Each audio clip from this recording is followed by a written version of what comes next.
Rompendo o Inferno.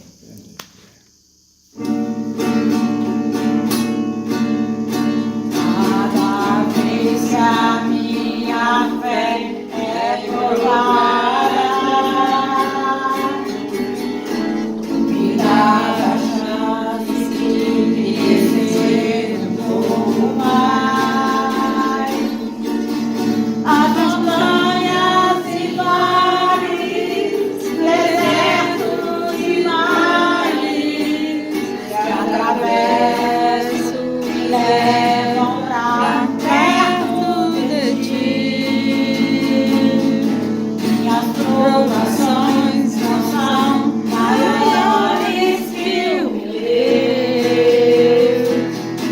e não vão me impedir de caminhar.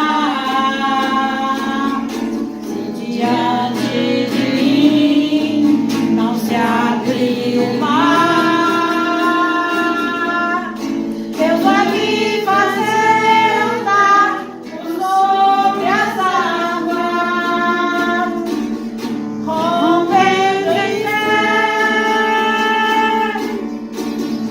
Minha vida se revestirá de teu poder, rompendo em fé. Ousadia, amor, mover o sobrenatural, vou lutar e vencer, vou passar e correr. A cada dia vou viver, rompendo em fé.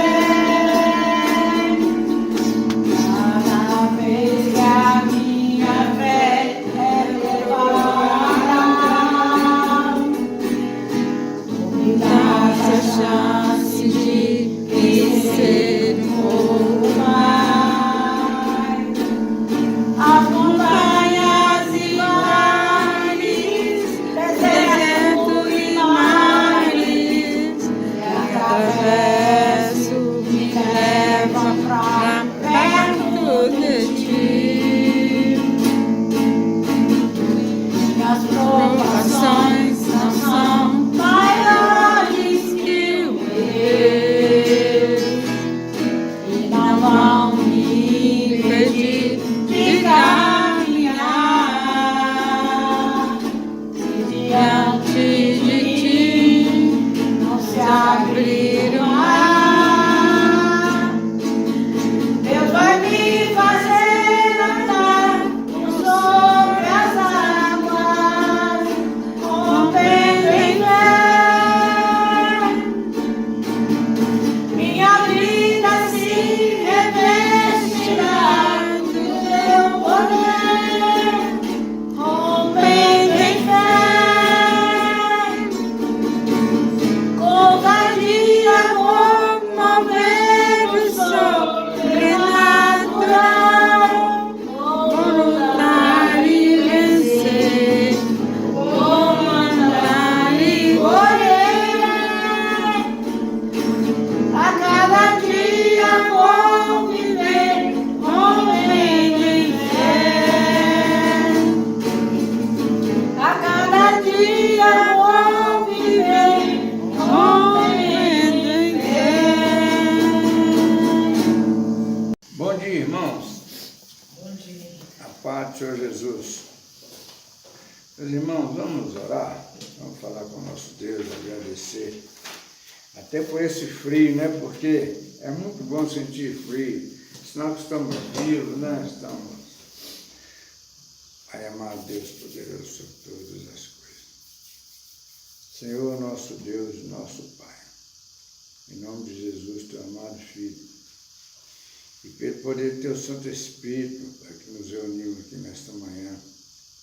Primeiro para clamar tuas misericórdias sobre as nossas vidas, para perdão dos nossos pecados, baseado, meu Pai, no sangue de Jesus derramado na cruz do Calvário, em favor daqueles que nele creem. Nós cremos, meu Pai, pois nós clamamos e agradecemos. Senhor, em nome de Jesus, meu Pai, nós te adoramos, nós louvamos, nós bendizemos teu santo nome, Pai. Pai amado, seja louvado o teu nome, glorificado em nossas vidas. Tenha misericórdia de nós. Tenha misericórdia da nossa casa, dá-nos da tua graça, da tua paz. Pai, nós somos muito gratos que o Senhor tenha nos sustentado nas horas difíceis, nas horas boas, meu Pai. O Senhor está conosco. Ó Senhor, não olhei, meu Pai, nosso pecado, não olhei a nossa esperança que depositamos no Senhor. Em nome de Jesus, nós te agradecemos por tudo, Pai. E poder do teu Santo Espírito. Amém. Irmãos, vamos abrir nossas Bíblias no livro de Provérbios.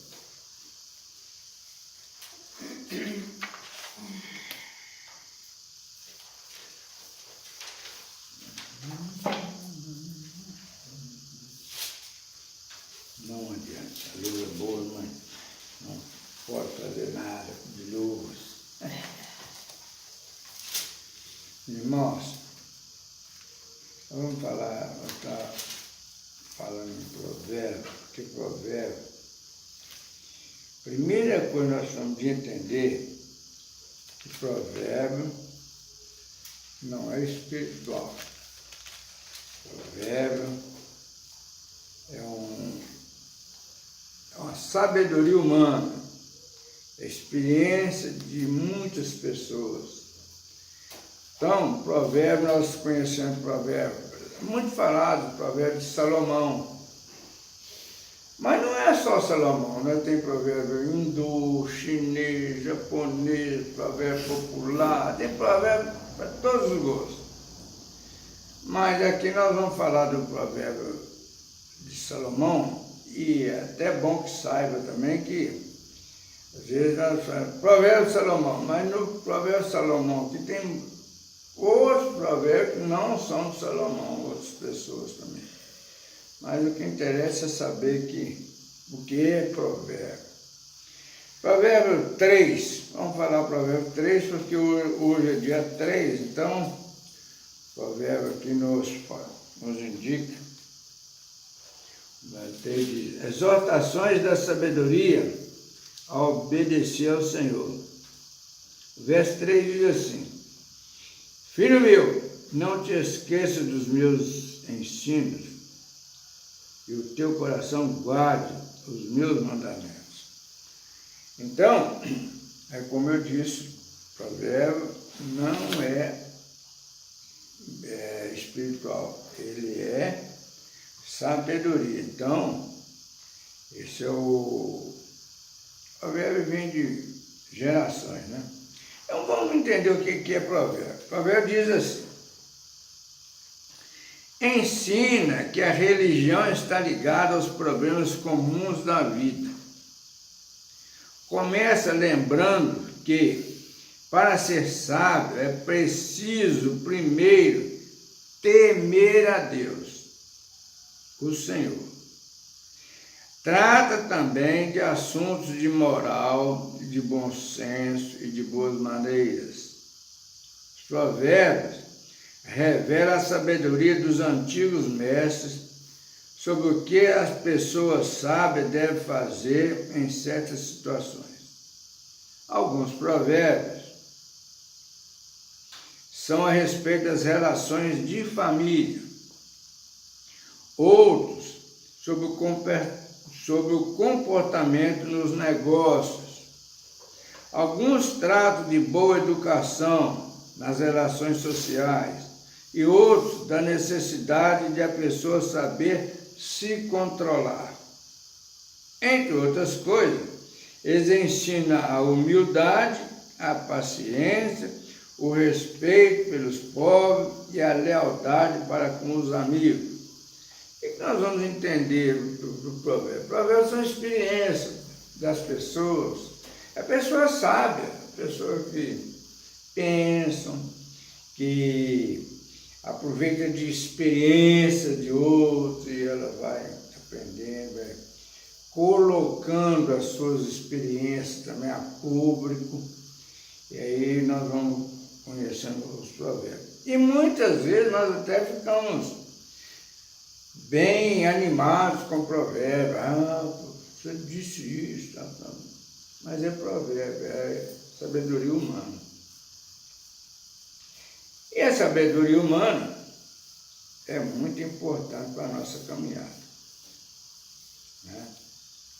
Mas o que nos interessa mesmo, a vida, é o temor a Deus. A nossa experiência de vida, cada dia, na nossa caminhada, vamos passando por experiências que vai nos fazendo dobrar as nossas insignificâncias e vamos vendo que nada somos, carecemos das misericórdias de Deus. Isso é uma experiência que todos nós temos, até pelo fato de estarmos aqui nessa manhã de frio, é uma confirmação do nosso temor a Deus, nossa experiência com Deus. Amém? Mas importante, como nós falamos de provérbio, é experiência de sabedorias, de muitas pessoas, nós mesmos vamos criando os nossos próprios provérbios, vamos tirando as nossas experiências, aí nós vamos falando, as pessoas vão melhorando as nossas experiências, vai, são os provérbios, sabedoria humana. Mas o que nos interessa mesmo é a vida eterna. Por quê? O provérbio ensina que se nós usarmos de sabedoria, a nossa vida certamente vai ser mais fácil. Nós vamos aprender, por exemplo, que nós devemos viver com aquilo que temos, não gastar fora daquilo que nós ganhamos, nos educar, nos civilizar, respeitar as pessoas. Isso traz melhor de vida para a gente, indiscutivelmente. Mas sempre fica lá uma interrogação, porque aqui nós estamos falando, por exemplo, cada dia que passa, menos um dia na caminhada, né? Eu até estava comentando que eu creio que estou passando a minha última série de 9, porque eu já tive 9 anos, eu tive 19, já tive 29, já tive 39, já tive 49, 59, 69, eu cheguei em 79. Mas dificilmente eu vou chegar em 89. mas é aquele negócio, né? Isso é que nós vamos caminhando e vamos fazendo essas avaliações. Mas todos nós temos uma pergunta, no fundo. E depois? Como vai ser? Às vezes a gente tem uma vida muito boa, uma vida tranquila, mas está sempre um ponto de interrogação lá. Então, nós vamos aprender aqui com um texto muito interessante. O que é vida eterna? Vida eterna é vida espiritual. O que é vida espiritual? É uma vida que não está nesse corpo, mas é muito importante que saibamos que tem muita gente, é o espírito. Não, nós temos fôlego de vida. Não é espírito, é fôlego de vida. O espírito está no coração dos salvos em Cristo Jesus, porque recebe a unção da salvação deste mundo que é mau. Isso é preciso ter em mente, no coração. Mas temos que saber também que existe o espírito do mal. O que é o espírito do mal? O espírito do mal são as perturbações que nós sofremos. E a perturbação, nós não temos solução para ela. A solução é a salvação do mundo. Às vezes a gente sabe, mas então Deus é muito mal. Por quê? Porque Deus fez coisa tão mal assim. Não, Deus não é mal. O mal foi a desobediência, aconteceu lá no paraíso, não vamos voltar que essa história é longa, mas aprova, o mundo é mal, aprova a Deus a salvação para aqueles que creram na vinda de Jesus como homem em carne para remissão dos pecados daquele que nele crê. Isso que nós temos de entender. Então, vida eterna é vida que não tem fim. É deixar esse corpo aqui e partir. Para onde? Não se sabe. Tem-se esperança, temos fé. Então, lá em Marcos, no capítulo 10, nos versos 17 a 31, tem uma história muito interessante que nós vamos entender o que é a vida espiritual.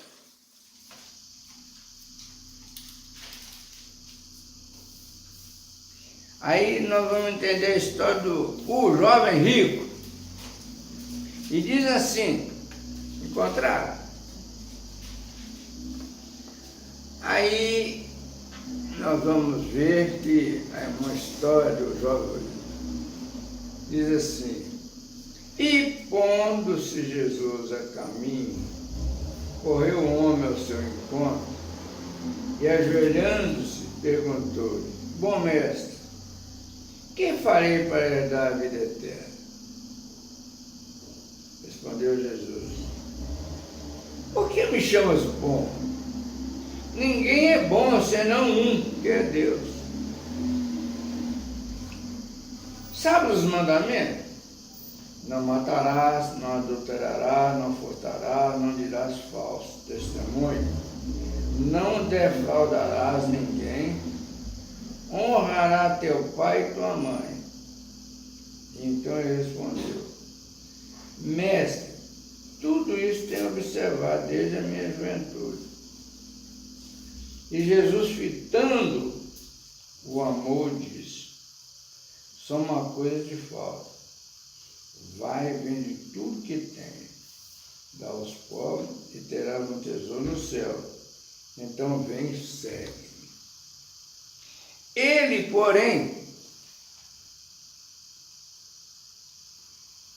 porém, contrariado com essa palavra, retirou-se triste, que era dono de muitas propriedades. Olha aqui, esse é um jovem que certamente é muito sábio.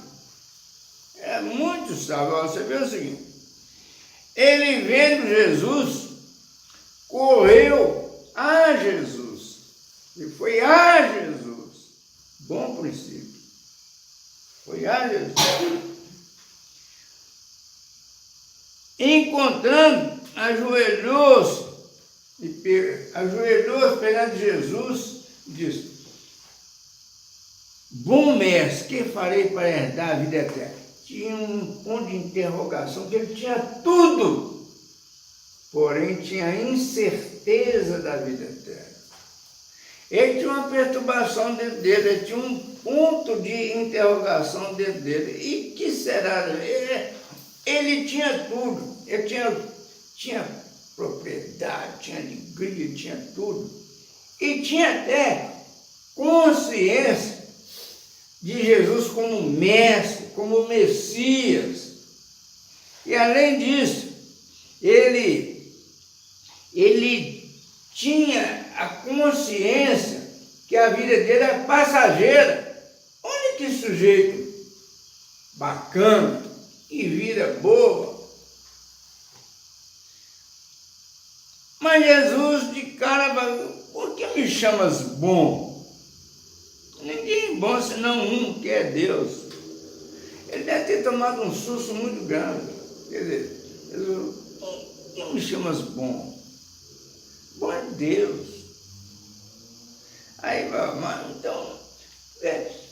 é o próprio Deus. Mas ele colocou uma interrogação, mais uma interrogação no coração daquele rapaz. Aí ele, sabe os mandamentos? Não matará, não adulterará. Sei todos e cumpro todos. Olha que sujeito íntegro. Então ele respondeu: mestre, tudo isso tenho observado desde a minha juventude. Não sei. E Jesus, fitando o amor, disse: só uma coisa te falo. Jesus olhou para ele com compaixão, que ele se achava, ele não tinha nada, ele não tinha absolutamente nada. Jesus o amou e disse: só uma coisa te falo, vai e vende tudo que tem, dá aos pobres, terão um tesouro no céu, então vem e segue. O que Jesus percebeu nele? Que é o seguinte, que ele não tinha nada daquilo. O que ele tinha, o Deus dele era a riqueza, a condição social dele. Ele era um sujeito que estava realizado na vida. A esperança dele é tudo naquilo que ele tinha. Vai, vende tudo que tem, dá aos pobres, terá um tesouro no céu. Então vem e segue. Ora, deixar tudo que é importante em sua vida e segue. É difícil, difícil. Por isso que os provérbios não resolvem o problema de absolutamente de ninguém, porque é sabedoria humana, sabedoria para aqui agora, aqui na carne, aquilo que a carne gosta. Vende tudo e dá aos pobres. Vende e dá. Fica sem nada e segue. Olha que parada. Ele, porém, contrariado com essa palavra, ele não queria ouvir isso. Eu podia dizer: não, Jesus podia falar, vamos dar metade. E nós vamos caminhar juntos. Ele, porém, contrariado com essa palavra, retirou-se triste, porque era dono de muitas propriedades. Olha que parada.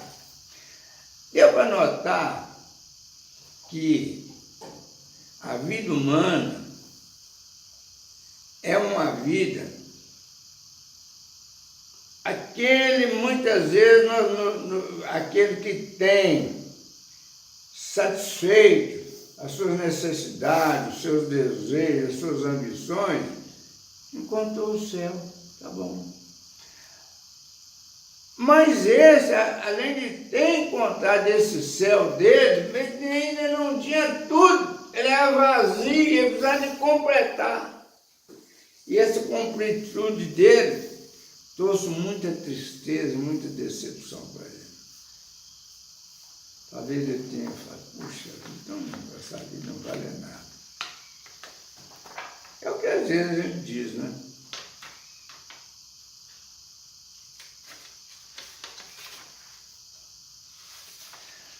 Aí o Marcos continua ensinando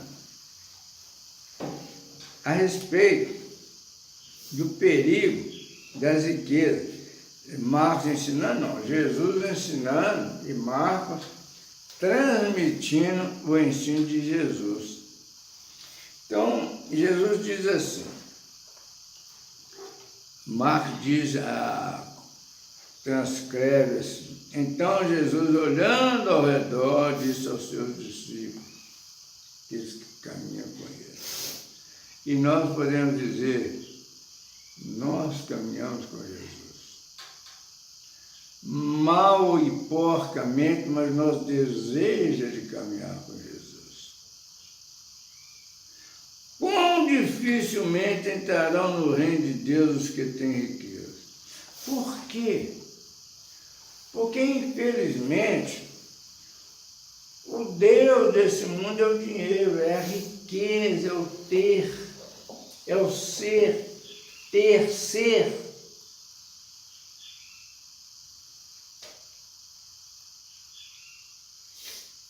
Como dificilmente entrarão no reino de Deus os que têm riqueza, porque estão agarrados à riqueza. Eles vivem uma vida, nós vivemos uma vida em busca de riquezas, de solução para nós aqui e agora. Os discípulos estranharam essas palavras, mas Jesus insistiu em dizer: filhos, quão difícil é para os que confiam nas riquezas entrar no reino de Deus. Entrar no reino de Deus não é ir para o céu, é entrar em espírito, viver espiritualmente os ensinamentos de Jesus, entender que nós somos aqui de passagem, podemos ter várias interpretações. Eu, por exemplo, entendo que nós somos aqui, somos gerados para gerar, para dar continuidade à espécie, para caminhar. Mas o mundo é mau, somos gerados no mundo mau. Então, aprova a Deus a salvação em Cristo Jesus para aqueles que nele creem, para sair também espiritualmente da maldade do mundo. Muitas vezes nós estamos caminhando, mas estamos enfrentando dificuldades. Essas dificuldades é que vai nos levar no caminho que nós precisamos. A transformação da vida, para realmente nos libertar daquilo que é tudo que é nosso interesse, das riquezas, das satisfações pessoais, e entrar em espírito com o Senhor. É mais fácil passar um camelo pelo fundo de uma agulha do que então um rico no reino de Deus. Isso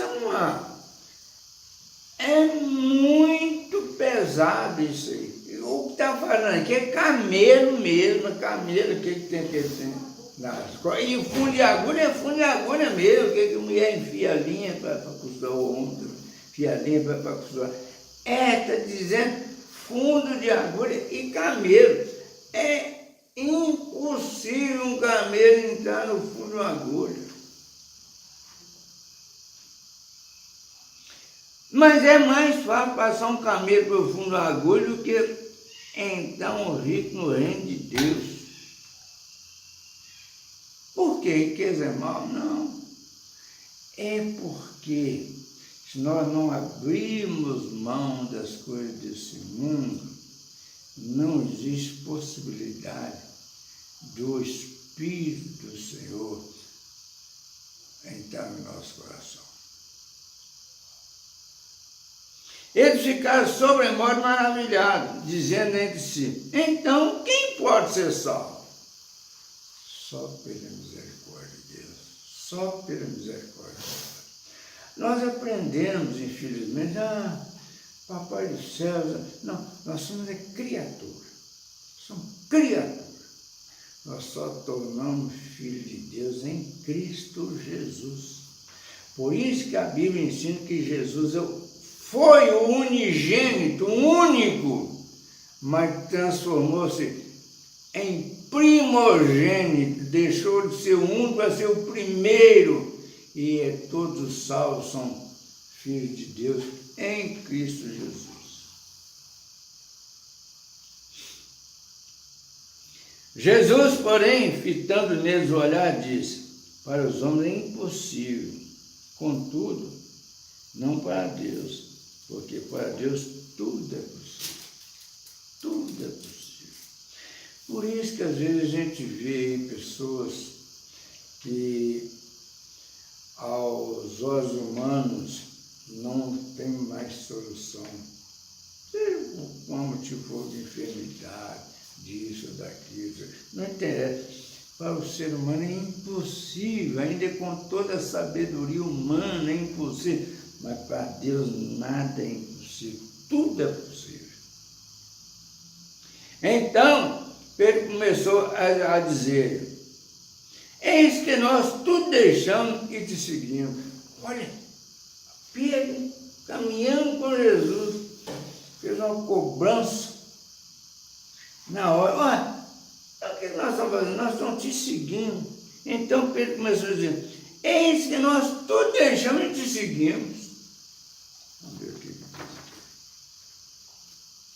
Olha a colocação de Pedro. Olha que Pedro caminhou com Jesus. Tornou Jesus: em verdade vos digo que ninguém há que tenha deixado casa, ou irmão, ou irmã, ou mãe, ou pai, ou filho, ou campos, por amor de mim e por amor do Evangelho, dos ensinamentos dele. Aí a gente vai interpretar: mas como? Como é que eu vou desligar de meu pai, de minha mãe, de meus irmãos? Como é que eu vou fazer isso? É espiritual, é entregar, é deixar o Espírito operar no nosso coração. Nós todos temos muita dificuldade. Às vezes a gente fala com a gente: não, gente, eu sou cristão, sou seguidor de Jesus, mas eu não aguento fulano e tal. É aí que nós devemos orar. É falar com Deus. Não é orar e falar: Deus, tira isso de mim. Isso é maldade do mundo. Isso não pertence a mim, isso pertence ao mundo. Por isso que não tem, depois que em verdade eu digo que ninguém há que tenha deixado casa, ou irmão, ou irmãs, ou mãe, ou pai, ou filho, por amor de mim ou por amor do Evangelho. É isso que nós precisamos aprender. Seja qual a dificuldade que estivermos enfrentando no momento, temos que descansar, entregar. E como é difícil entregar, como é difícil descansar. Mas é por aí. É por isso, é a diferença, a dificuldade, que é mais fácil o camelo passar pelo fundo da agulha do que um rico entendendo. A riqueza, que não está dizendo de riqueza de propriedade, não. É a coragem de deixar aquilo que nós temos. Essa é que é a dificuldade da vida. Quem não recebe, já no presente, é um alívio da nossa dificuldade que Jesus, pelo Espírito que está no nosso coração, nos dá, nos anima, nos fortalece. Que não receba já no presente o cêntuplo de casa, irmãos, irmãs, filhas, filhos de campo, com perseguições, mesmo com perseguições, mesmo sendo perseguido por tudo. Pode ter perseguição espiritual do mal, pode ser de inveja, o que for, mesmo com perseguições, e no mundo por vir a vida eterna. Então, vamos, para não ficar, vamos voltar aqui.